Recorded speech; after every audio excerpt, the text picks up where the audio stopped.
Hola a todos, estamos con el maestro Jesús Manuel Ceseñas para pues continuar en este diplomado de Historia del Arte Occidental, ahora con un tema pues bastante rico, bastante provechoso como lo es el barroco, pero que veo, Jesús, que lo empiezas de una forma muy interesante porque vamos a hablar primero de esta concepción tan, pues, socialmente aceptada, o no sé cómo decirlo, que tenemos de la historia. Claro.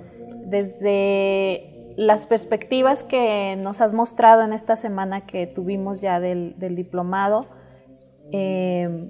¿cómo es posible hablar de la historia?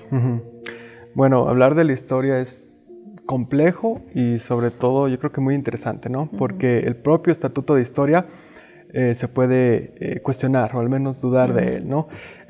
Siempre, como tú dijiste, en estas sesiones que hemos trabajado hemos tratado de ver cómo las cuestiones que aparentemente parecen inamovibles pueden ser cuestionadas, ¿no? Y cuestionadas no desde un ánimo de podríamos decir altanero, sino en una reflexión crítica del cómo se construyen las ideas rectoras que tenemos, tales como historia, ciencia o arte, ¿no? Entonces sí, reflexionar sobre la historia, reflexionar sobre si realmente hay un pasado que podamos aprender de forma tan directa, si realmente el trabajo de la historia es tan sencillo como decir voy al pasado y reviso lo que pasó, o más bien voy al pasado y creo un discurso, creo una construcción a partir de un presente específico que es del que partimos, y sin duda el presente donde se hace la investigación histórica siempre influye en la forma en que entendemos la historia. Fíjate que luego en este quehacer cultural, de repente llega un momento en que todo lo que estás llevando a cabo confluye en un punto, ¿no? Es bien curioso. Y justo ayer hablábamos en otra actividad sobre la crítica, que bueno, es un seminario de crítica. Claro. Y en él decía el ponente, pues que habría que ver el texto como tal, ¿no? Ajá. Y pues creo que es muy loable esa aspiración. Claro. ¿No? Y yo había tenido algunos otros acercamientos a la crítica desde unas posturas que son un poco más, pues algunas incluso feministas, donde la historia personal, pues no te puedes deshacer de ella, y en fin, ¿no? Sí. Y creo que se acerca mucho a esto que planteas y yo le decía al crítico, es loable que el ser humano trate de ser lo más objetivo posible, pero no hay que perder de vista esto otro, ¿no? Creo que sería un enfoque un poquito más realista acerca de... Sí, yo creo que sí. Con esto que mencionas ahorita de la objetividad, por ejemplo, ¿no? Pasa lo mismo que con la historia. En realidad, podríamos decir que tal vez lo más cercano que podamos decir a una posible objetividad en cuanto a la historia es que hay muchas historias. Un mismo hecho, un proceso histórico, hay procesos históricos de larga duración que abarcan más de 100 años, muchos más, pueden ser un periodo de 300 años, por ejemplo, el virreinato, ¿no? La época colonial aquí en México es un proceso de larga duración que no es para nada estático, sino que se va transformando, y en cada una de estas transformaciones va habiendo aspectos que se pueden analizar desde diferentes perspectivas, ¿no? Entonces, es como con el arte, que ya lo hablábamos con Adrián, ¿no? O sea, no se puede decir esto es el arte verdadero o esto es realmente arte, y esto no, con la historia es igual. Últimamente ha habido un cambio, bueno, no tan últimamente, pero en el siglo XX hay un cambio en la forma de hacer historia, en donde se empieza a manejar esta cuestión de la historia desde abajo, que es alejarse de los grandes procesos, de los grandes personajes, y fijarse justamente en lo sin nombre, ¿no? Por decirlo de alguna manera.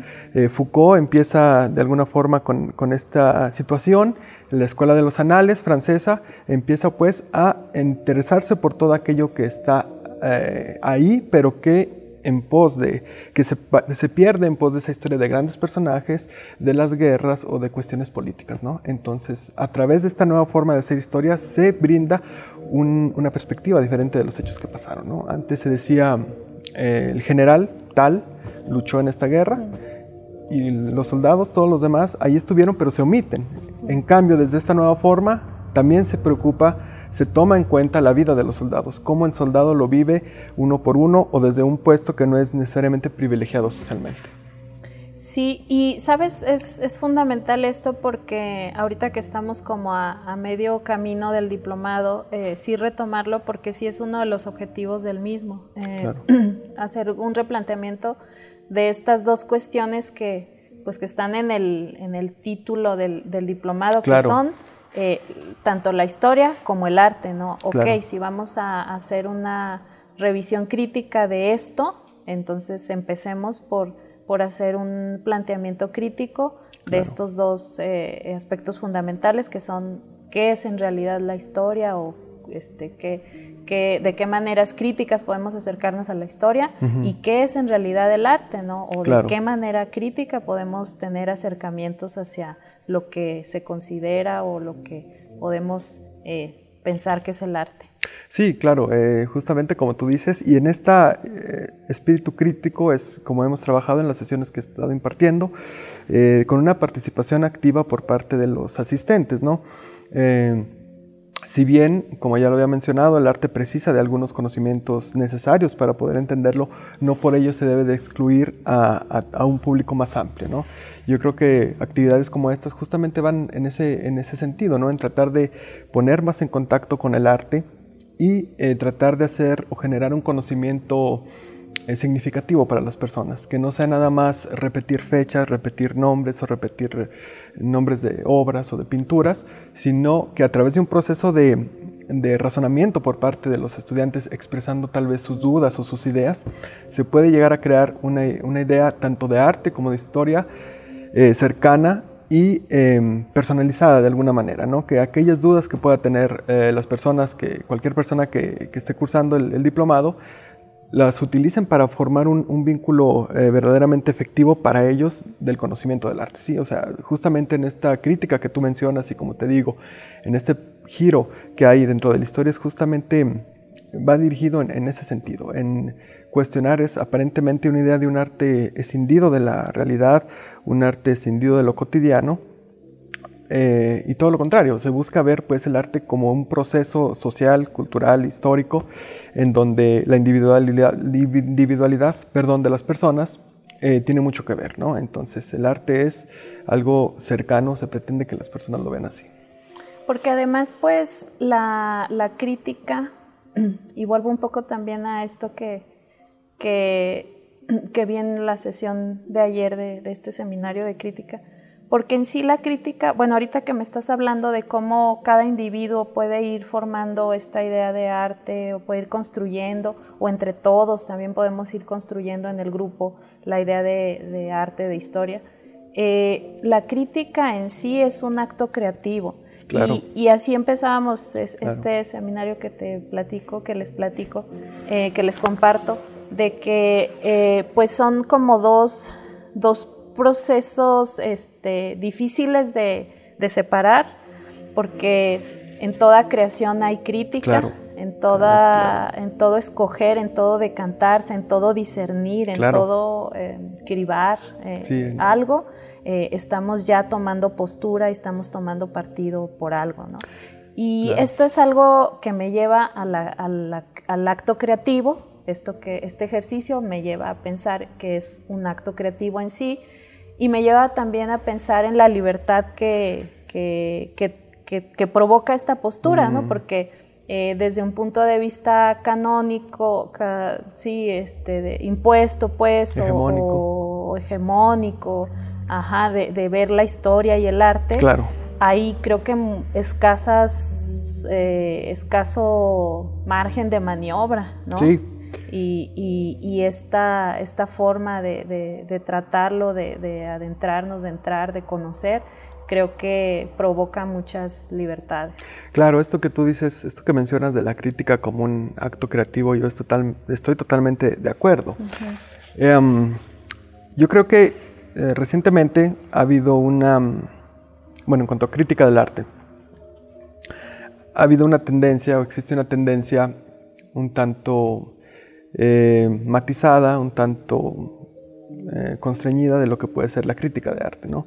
Con figuras muy presentes en medios de comunicación, en redes sociales, en videos, se ha creado una imagen un tanto particular de la crítica, que no necesariamente es ajena, pero que tampoco es la totalidad de la crítica. O sea, la crítica, pues, a lo que voy es que pareciera que un crítico de arte tiene la función de tomar la obra, procesarla,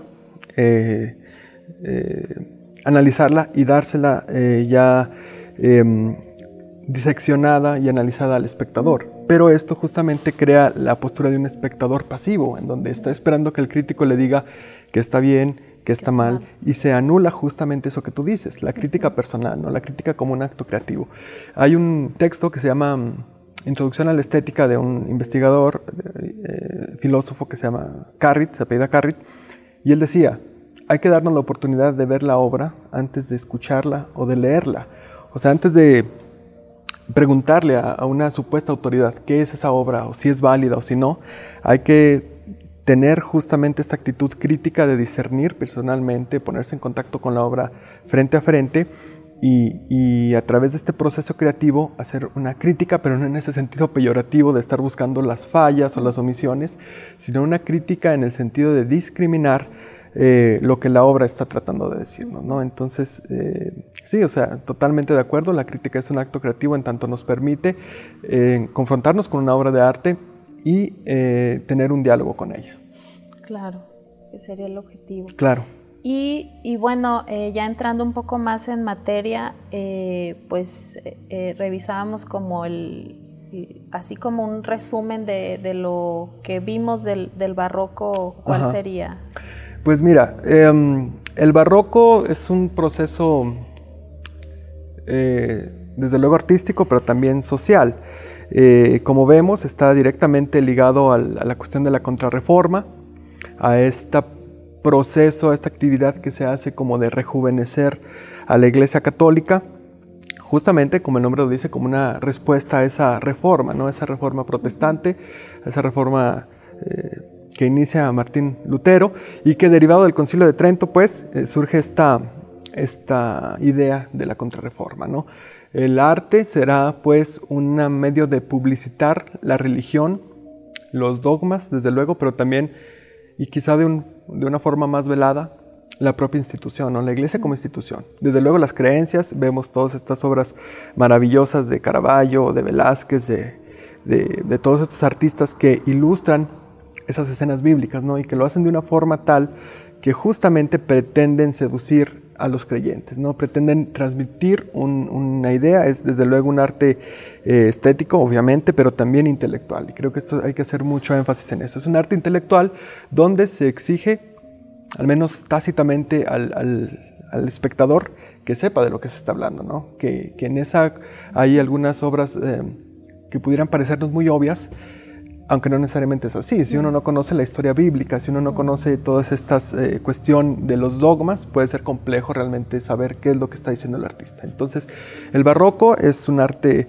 de propaganda, de la contrarreforma naturalmente, pero también es un arte intelectual donde va a haber un desarrollo importante de la forma de captar la realidad, como ya venía empezando en el Renacimiento, en el manierismo. Entonces, por ejemplo, Caravaggio, que es este puente entre el manierismo, al menos temporalmente, y lo que va a ser el barroco, ¿no? Con este trabajo que pareciera retomar no tanto el manierismo, sino algunos elementos del Renacimiento. Entonces, yo creo que eso es una parte importante de considerar al barroco dentro de esa dinámica, ¿no? Obviamente que el barroco tendrá más salidas o más campos de acción, no todo va a ser contrarreforma, no todos los... al paso del tiempo, no todas las obras necesariamente son de contrarreforma. Por ejemplo, tenemos estas obras de Velázquez, estas obras cortesanas, ¿no? Donde retrata al rey, a los bufones, a los enanos, en un proceso un tanto de... Parece que la pintura se hace laica con Velázquez, ¿no? Se hace humanista, vuelve otra vez ese hombre común a tomar parte de la composición, la parte central de la composición con estas obras maravillosas y muy circunspectas, muy, vamos a decir, muy parcas. Si comparamos, por ejemplo, a Rubens con Velázquez, Rubens es una exuberancia magnífica, es toda una composición en ocasiones helicoidal, donde hay todo este juego de formas, y en cambio Velázquez, perteneciente al barroco, desde luego, pero con una versión distinta, más laica, más parca. Incluso las paletas, la paleta de Velázquez es maravillosa, una paleta quebrada, y totalmente opuesta en cierto sentido a la de Rubens, ¿no? Con esos azules que pone Rubens, con esos colores tan brillantes. Entonces, yo creo que, volviendo a la pregunta que haces, sí entender el barroco como entender pues el contexto histórico en el que se da, pero también ver que no se circunscribe a esta contrarreforma, ¿no? Que va a ser un proceso largo, muy complejo, en donde las diferentes formas de arte va a tomar elementos precedentes, pero que también va a proponer cosas nuevas. Muy bien. ¿Y qué veremos en la siguiente semana, en las siguientes sesiones sobre el barroco? Nos vamos a concentrar en el barroco en México y eventualmente el barroco en Durango, ¿no? A mí me parece que es súper importante ver esa comparación entre lo que se hacía en Europa y la forma en que llegaba a México. El barroco para el proceso novohispano, para toda esta época colonial, pues va a ser súper importante.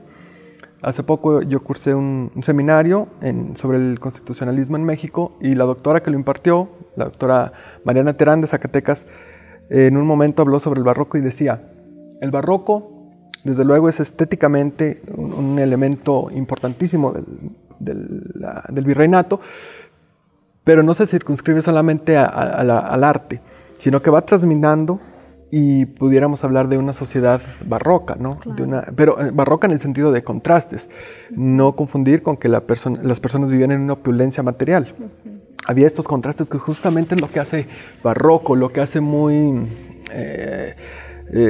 compleja esta sociedad, en donde había contrastes muy interesantes y donde había una conciencia social y una conciencia estética que se iban conformando al mismo tiempo, ¿no? Entonces nos vamos a centrar en esta semana que viene en cuestiones del barroco en México y, como te digo, posteriormente en Durango.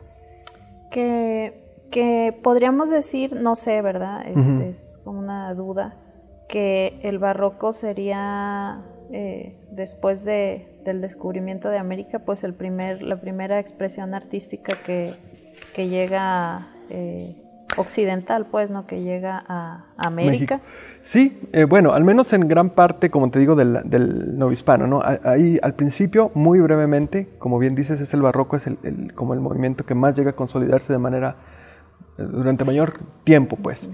Al principio hay algunos rastros todavía, obviamente, de manierismo, algunas herencias que se conservan del Renacimiento también, ¿no? Algo que también hemos visto en el curso, y que aprovecho esto para decirlo, es que los procesos no se cambian de un día a otro, de un estilo o de una época a otra, ¿no? Entonces, naturalmente, va a haber algunos rastros todavía del estilo manierista y del estilo renacentista.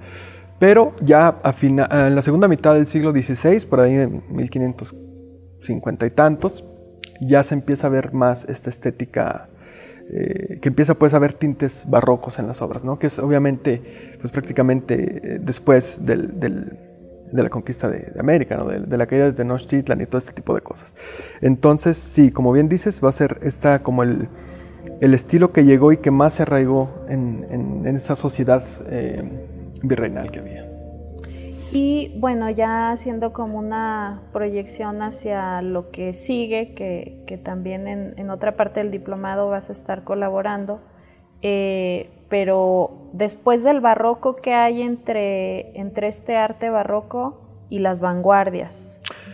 Bueno, hay un proceso un tanto dilatado, tanto temporalmente como estilísticamente, ¿no? Llega el neoclásico, justo después del barroco. Es muy interesante porque aquí en México, ya tiempo después de que el barroco tiene este momento de esplendor, los mismos sacerdotes, los mismos obispos de aquel tiempo empezaron a detestar o a no gustarles el barroco, ¿no? Se les empezó a hacer como ya, digamos, corriente, en un sentido... Porque es una corriente artística pues un tanto pesada, ¿no? Justamente por eso, claro. Sí, exactamente. Como tú dices, es recargado, justamente barroco, como ya lo vimos, el barroco viene de barroeca, estas perlas de formas extrañas. Entonces, sí, es recargado, es muy ornamental. Obviamente responde a como ya lo dijimos, a un periodo histórico específico, pero sí, justamente cuando el barroco va decayendo y va llegando todas estas ideas de la Ilustración, de la Revolución Francesa, pues obviamente se siente el neoclásico, se vuelve tanto al Renacimiento como la Grecia clásica y se va depurando. Las construcciones, las composiciones y las obras son más sobrias, exactamente. Se deja de lado todo ese adorno superficial, superfluo, que justamente por ello lo criticaban los sacerdotes y los obispos ya de tiempo después, ¿no? Porque se les hacía que era demasiado recargado y, como te digo, con elementos superfluos. Entonces va a llegar el neoclasicismo, posteriormente el academicismo y el romanticismo. Fíjate, el romanticismo es como una vuelta otra vez a ese barroco, ¿no? Sí. Se vuelve otra vez a buscar esa exuberancia de la naturaleza, en el periodo del romanticismo se le ve como un escape a esa razón imperante que llega con toda esta idea que surge en el neoclásico, con la Ilustración. Entonces es bien interesante cómo ver cómo las etapas artísticas, los periodos van bebiendo a veces de lo que ya pasó. No necesariamente siempre rompiendo con lo anterior, sino tomando elementos, reconfigurándolos y mandándolos más lejos, ¿no? Es que fíjate, podríamos ver la historia como un péndulo también, claro, ¿no? En donde vas acercándote o alejándote de distintos aspectos del ser humano, ¿no? En el que, pues, en realidad todo nos constituye, ¿no? Claro. Quizá habrá periodos en los que desdeñamos un tanto la razón porque ya nos tiene hasta... ya tiene... hasta el queque. Sí. Y te afianzas de otras cosas, ¿no? Sí. Como en este periodo del romanticismo donde pues los poetas se vuelven esotéricos y buscan esa libertad, ¿no? Libertad de a través de estas cosas que eran pues socialmente no aceptadas, o sea, claro. eran los poetas malditos, claro, ¿no? Sí. Entonces, pues era como que no sigas a eso porque es malo, ¿no? Pues malditos, o sea, llamarles poetas malditos a estos grandes de la literatura, ¿no? Que hicieron esta revolución tan tremenda en la poesía, ¿no? Que es lo medular de la literatura. Que buscaban pues alejarse de tener esa grieta por donde comunicarte en el lenguaje poético, cansados ya de eso otro, ¿no? Sí. Y entonces pues que eso los lleva luego a otro periodo histórico, ¿no?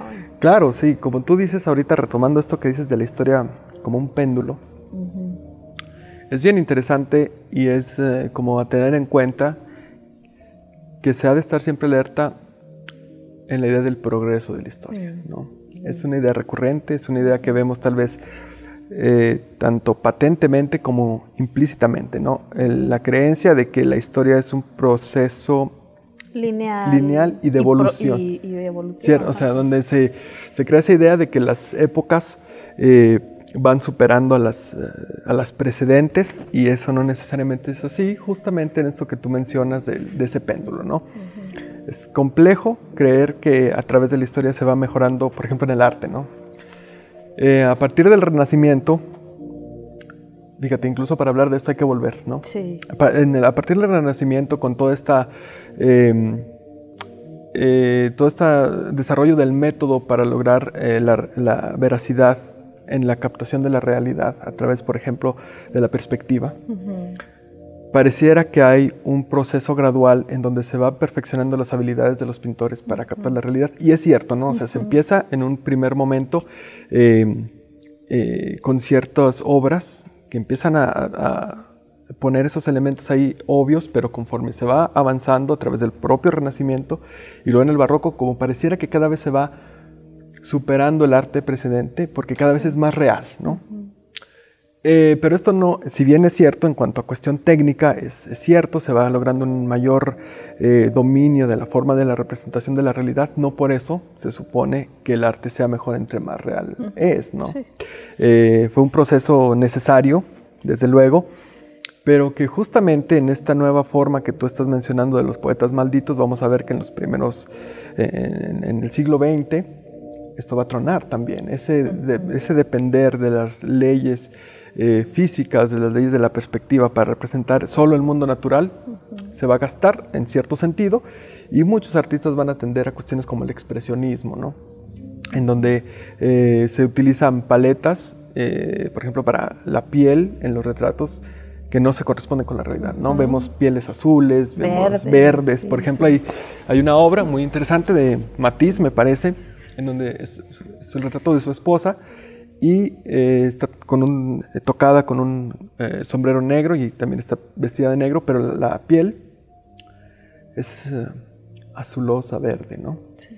Y hay esta historia en donde en la exposición, cuando se expone esta obra, se burlan y le comentan algo así como que qué bueno que pudo copiar el color del sombrero.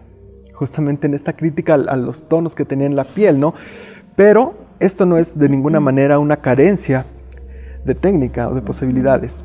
La necesidad que hacía que estos artistas rompieran con eso era justamente una necesidad que se correspondía con el periodo histórico donde se estaba viviendo, ¿no? Con las intenciones de los artistas que justamente al tener toda esa tradición buscan nuevas formas de expresión.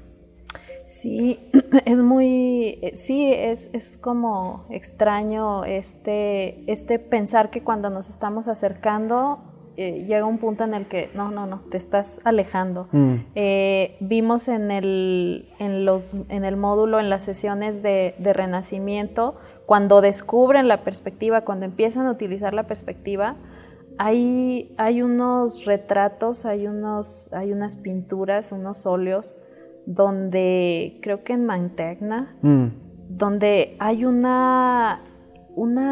se ve el espíritu de hacer la perspectiva de una forma que yo cuando vi esos cuadros dije, están muy apegados a la perspectiva. Claro. Lo sentí, ¿sabes?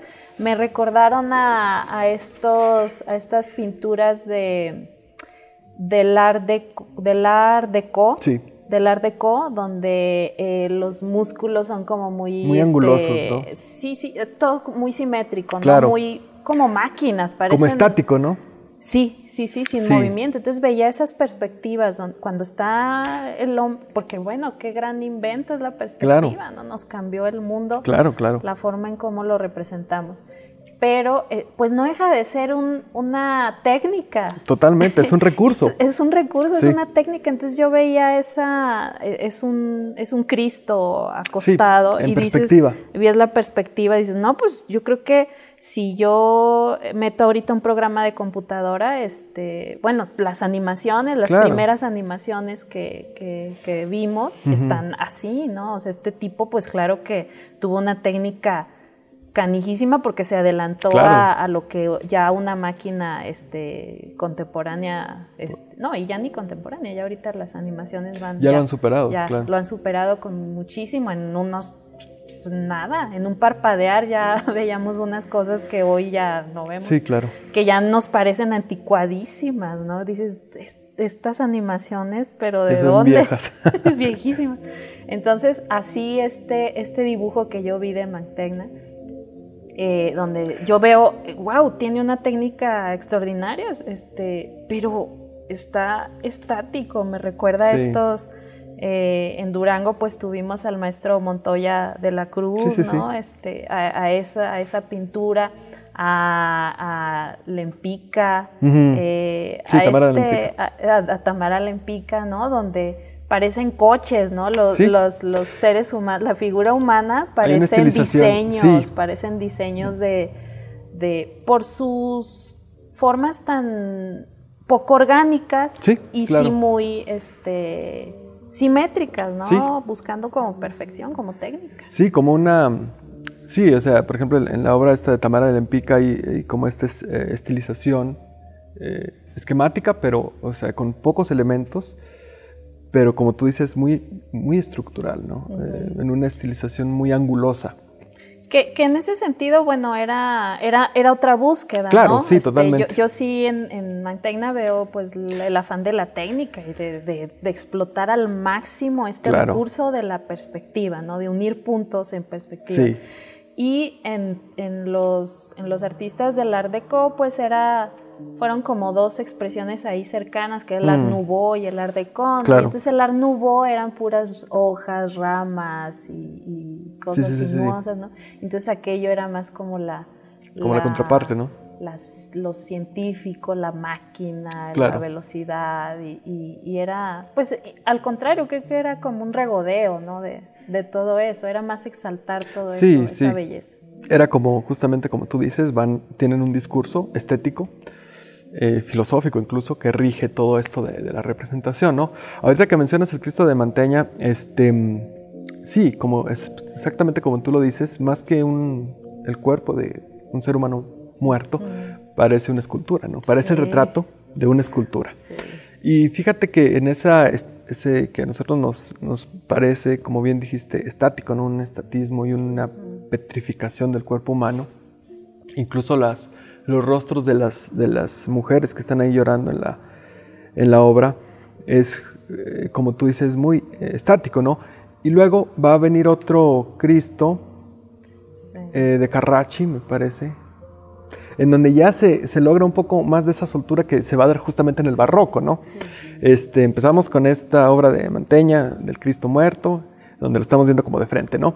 Y en el de Carracci hay una ligera, el cuerpo está un poco más contorsionado, hay un movimiento muy interesante que vamos a ver justamente en todas estas composiciones del barroco, ¿no? Que va a haber, por ejemplo, en Rubens, esa carne, o en el mismo Rembrandt, esas carnes que parece que las podemos tocar y que vamos a sentir esa textura, ¿no? Obviamente también en Velázquez, ¿no? Pero sí, como dices, y como decíamos hace rato, se empieza con Mantegna, con esa aplicación tan científica y tan apegada al método de la perspectiva, que justamente se logra estos acabados un tanto pétreos, ¿no? Claro.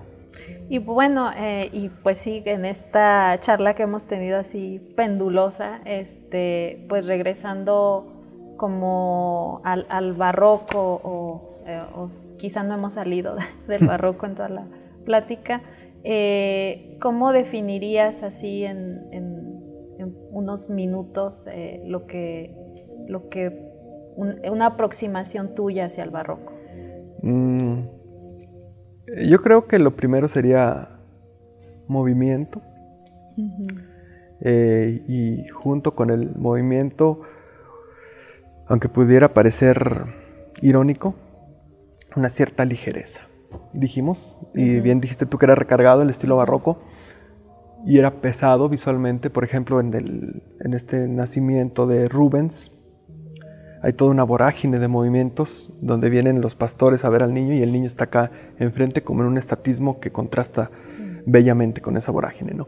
Pero justamente en este arte recargado, en toda esta ornamentación, por ejemplo, hay cierta... Como fluidez. Sí. Como ese movimiento fluido en donde los cuerpos son pesados, sí, la composición es pesada, pero también hay movimiento, o sea, se mueve. Las pinturas, por ejemplo, hay una pintura maravillosa de Velázquez que se llama La fragua de Vulcano. Y La fragua de Vulcano es una escena mitológica y retrata un momento en donde hay unos obreros en una fragua, en un taller de herrería, que son inesperadamente interrumpidos en sus actividades. Entonces ellos están acá haciendo obras de herrería y llega Hermes. Bueno, lo platico porque ya la revisamos en el curso, ¿no? Entonces ya se sabe de lo que estamos hablando. Es una escena donde está un taller de herrería. Los trabajadores están obviamente ahí en sus tareas, forjando armaduras, todo este tipo de cosas de metal. y es la fragua de Vulcano, ¿no? Entonces llega Hermes y a contarle a Vulcano que su esposa le está siendo infiel. Entonces, el punto de todo esto es la expresión de esa actividad interrumpida de los obreros de la fragua de Vulcano. Es como si tomáramos una foto, ¿no? Las actitudes de sorpresa, de ese sorpresa incluso corporal, ¿no? Cuando algo le llama la atención de repente y hasta se pone tenso, eso se refleja en esta pintura de Velázquez. Entonces a eso es justamente a lo que quiero hacer referencia del movimiento. Para mí el barroco es movimiento porque la naturalidad con que esos cuerpos estáticos están retratados, la naturalidad con que esas expresiones de sorpresa están registrados por Velázquez es maravilloso, ¿no? Es justamente este culmen técnico en donde hay un trabajo importante de las reglas de perspectiva, de anatomía, de proporción, pero que llegan a una maestría en donde no estorban justamente para esta naturalidad.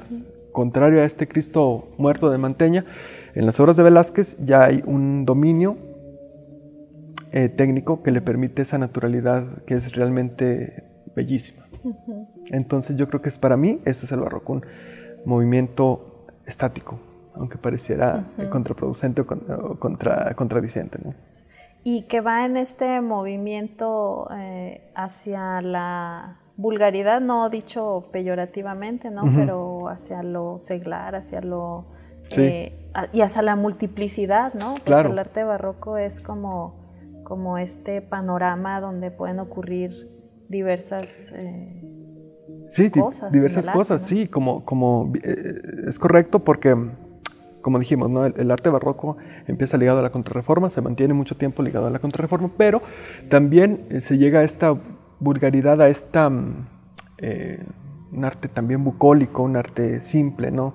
Que retrata pues cuestiones no necesariamente importantes, por ejemplo, y eso lo vamos a ver ya en esa colita del barroco que va a ser el rococó, así como en el Renacimiento hay esa colita que es el manierismo, ese apéndice.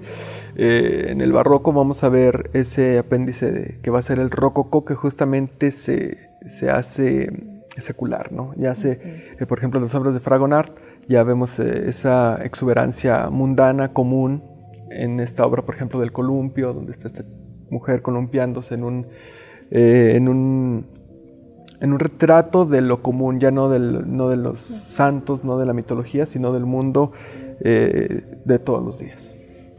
Y en ese sentido, y como un poco bajando a lo particular, ¿cómo sería, bueno, el barroco pues fue tan ligero en expresar la multiplicidad, que en los lugares en donde estuvo pues fue adoptando algo, ¿no? Claro. ¿Cómo sería el barroco mexicano y el duranguense? ¿Cómo podrías describirlo así? Fíjate que hay toda una discusión acerca de si hay, por ejemplo, barroco mexicano, barroco peruano. Y sin embargo yo creo que es algo casi inevitable, ¿no? En algún momento yo leía hace unos días que decían, tal vez esta estilización particular de los países o de los lugares era más bien como un desfase, como un error al momento de reproducir los modelos europeos, naturalmente, que llegaban de las obras barrocas, ¿no? Pero, por ejemplo, aquí en México... Qué padre, ¿no? El error como creación, claro, ¿no? El error es maravilloso, wow, claro. Yo creo que una de las mejores cosas que podemos hacer es cometer errores. Sí.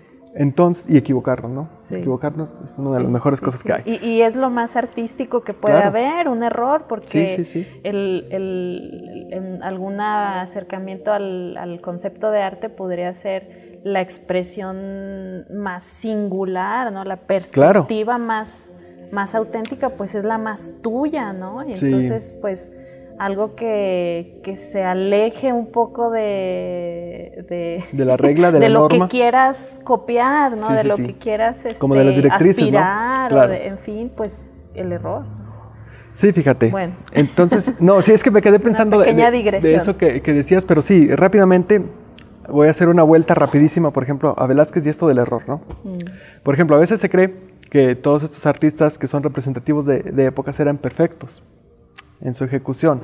Naturalmente, o sea, tener un desarrollo importantísimo y respetable de la anatomía, de la teoría del color, de la paleta que manejaban. Pero, por ejemplo, las manos del enano, de uno de los enanos que retrató Velázquez, son maravillosas porque parecen dos papas.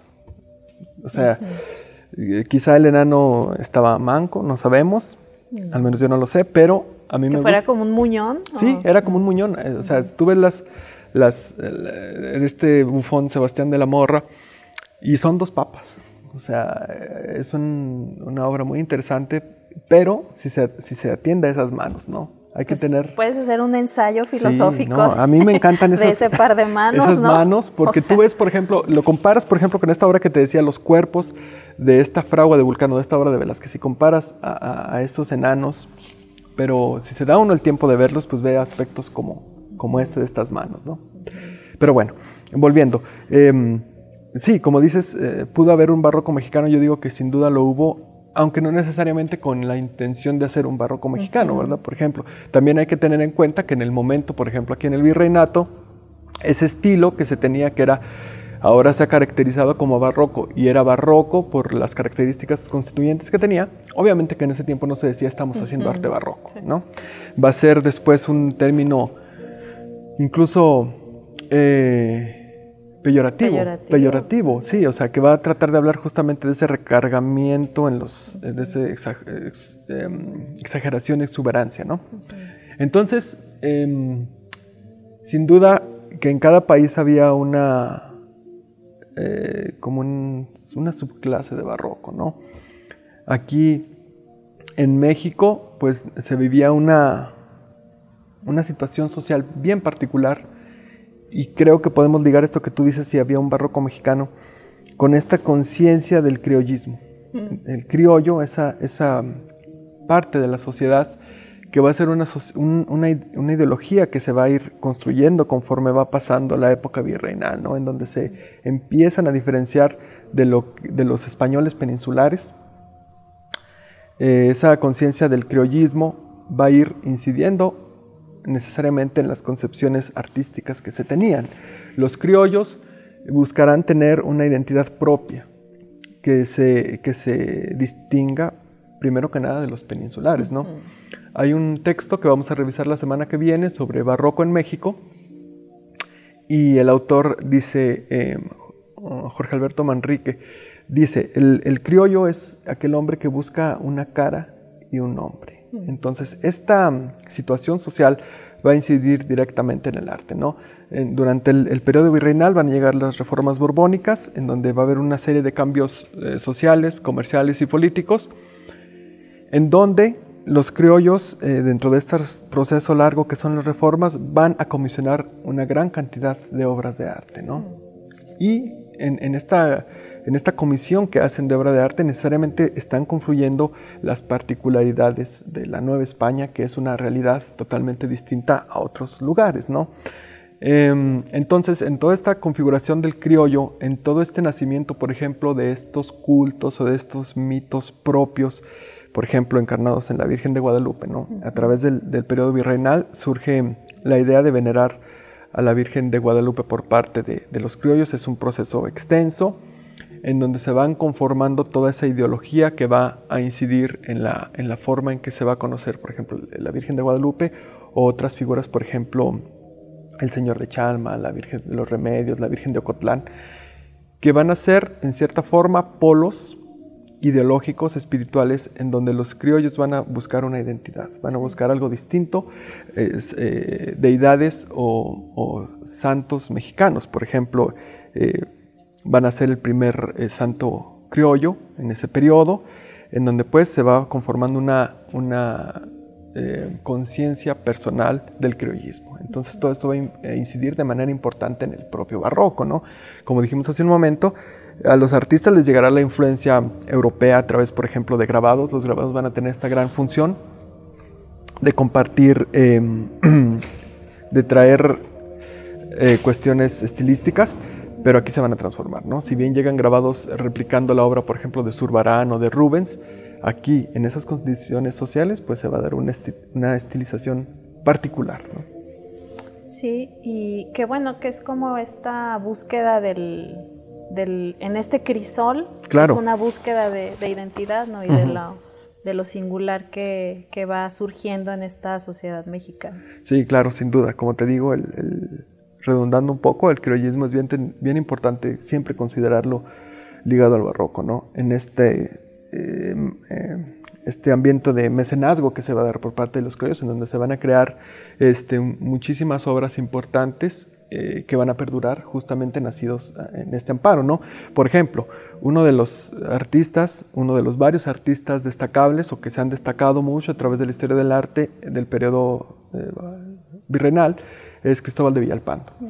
Cristóbal de Villalpando es un artista criollo y una de las características de su obra, o por lo que es válido retomarlo, es que en sus cuadros, en sus obras, al momento de firmarlos, él especificaba ahí, la composición la hice yo. Bueno, de alguna forma lo ponía, no con esas palabras, pero lo hacía patente que él había hecho la composición. En muchas ocasiones, la obra o el trabajo de los artistas iba a ser copiar obras mantener muchos de los elementos que llegan de las obras europeas. Entonces, al poner Cristóbal de Villalpando estos textos, estas advertencias, es ya una conciencia de un artista que quiere desmarcarse y diferenciarse de estos influencias visuales que le llevan, ¿no? Sí. Entonces, igual, por ejemplo, Juan Correa, también. Juan Correa era mulato, era hijo de un español y de una negra liberta. Entonces, estos artistas que están creando son justamente artistas criollos que trabajan para mecenas criollos, entonces, o mulatos. O sea, en esta confluencia, como tú dijiste, en este crisol, va a crear pues elementos que quizá, estilos, que la mejor manera de tratar de asirlos pues sea mediante imágenes, no ahí directamente. Pero esta cuestión del criollismo va a ser súper importante y, como sabemos, a través del tiempo, de este proceso de larga duración, va a incidir directamente en la cuestión de la independencia, ¿no?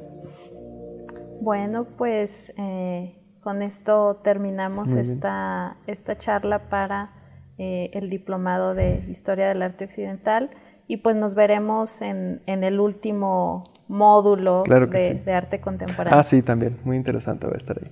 Muchas gracias. Igualmente, gracias a ti.